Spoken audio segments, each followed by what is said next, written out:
Hello again, boys and girls. SgtMonster here.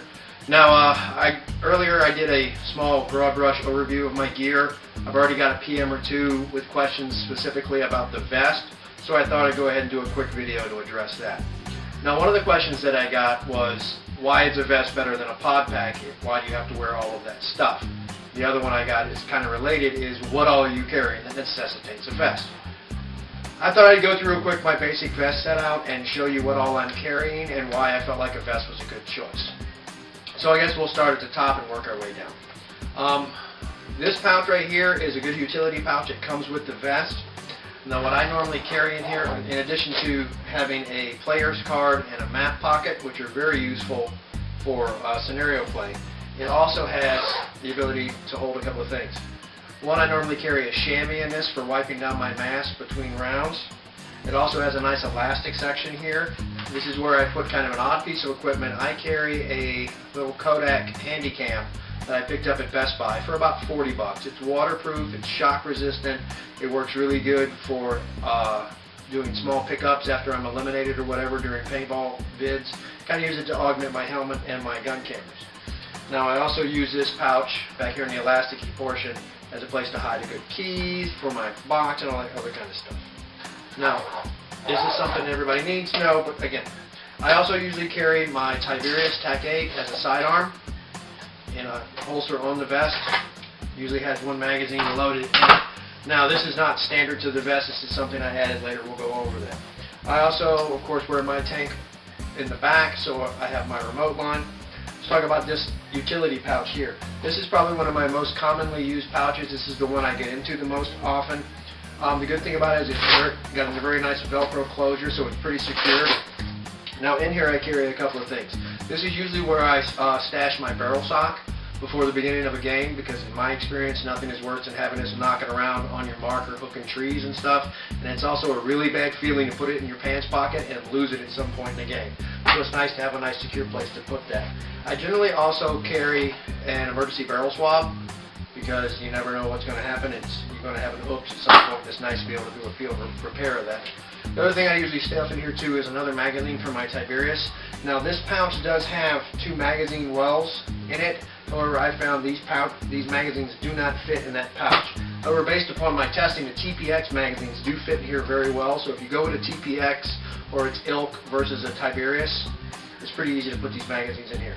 Now, in these, what I normally carry is I carry a small spray bottle of water, which is really good for cleaning your mask. That goes hand in hand with the microfiber. And I also carry a small stock barrel. I basically took a stock barrel off of a Tippmann A5 and dremeled it down in half and left a barrel adapter on it. This allows me to do a field quick change on my barrel. If for some reason my flat line is just making paint soup that day, I can go back to a stock barrel. Now we'll talk about the back of the vest in a second, but I want to talk about this. I know I've mentioned it before. This is my remote fill whip line. This line basically goes all the way around my back and attaches to the inlet valve on my tank. This makes it a lot easier to fill your tank at the field. It's definitely money well spent. I'm going to recommend that to anybody who goes remote. Now this is my water line. Right now I have my water pot on, not my Camelback. So it's only carrying about 20 ounces of water, but you'll find that carrying the water in a game, whether it's an open rec play or a larger scenario, is definitely a bonus. I guess I'm going to go ahead and pop the vest off and we'll talk about what's on the back here. Alright, well I've got the vest off. Here's the back of it. As you can see, I've got my tank, my air tank here in this horizontal holster. Now this comes, unlike the front of this vest, this is not adjustable in MOLLE. These are all fixed in place, which is not bad. This tank holds my 88 cubic inch tank fairly well. It's pretty tight. I don't know if you could go much bigger into it. It does have nice Kydex Fastex buckles as an extra layer of security, as well as having Velcro wraps on each end.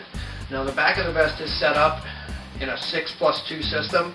What that means is it's got 6 of the ejection carriers for a pod, and it also has 2 additional elastics, which right now my water pod is sitting in.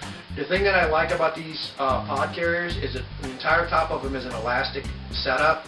So basically once you load the pod in here, and when you pull the flap, it's got a nice little bump and it goes flying right out of there. Makes it really easy on the field to pull it and get one. Pull it, get one. Pull it, get one. You just take the smallest little tug causes it to fly out of there. This vest is, I'll talk real quick about the specific vest and what it is. This is the Tippmann Assault Vest. It retails for about $100. It's a really nice vest. It's a nice loose mesh, which is going to breathe nice and not going to be too hot. It's got some nice padding in the shoulders and in the back. But the biggest feature about this vest, and one thing you always want to look for in a paintball vest, and this is where paintball vests are generally stronger than the regular Tac Vest you can get at the Army Navy store. This vest has an internal belt system, very reminiscent of a pod pack. It's basically an elastic style belt that's got hook on the front of it, and there's loop on the inside of the vest. This really helps to cinch the load up against your body and keeps you from sloshing around a whole lot. Is a vest something that every player needs? No. It's something I'm going to highly recommend to you if you're going to be playing scenario ball and you're going to be having a larger gear pack out. Well, that's about it for now. That's a good overview of the vest. Again, keep the questions and the feedback coming, guys. The more direct questions you give me, the better I can provide you with answers, and the more focused we can make these videos.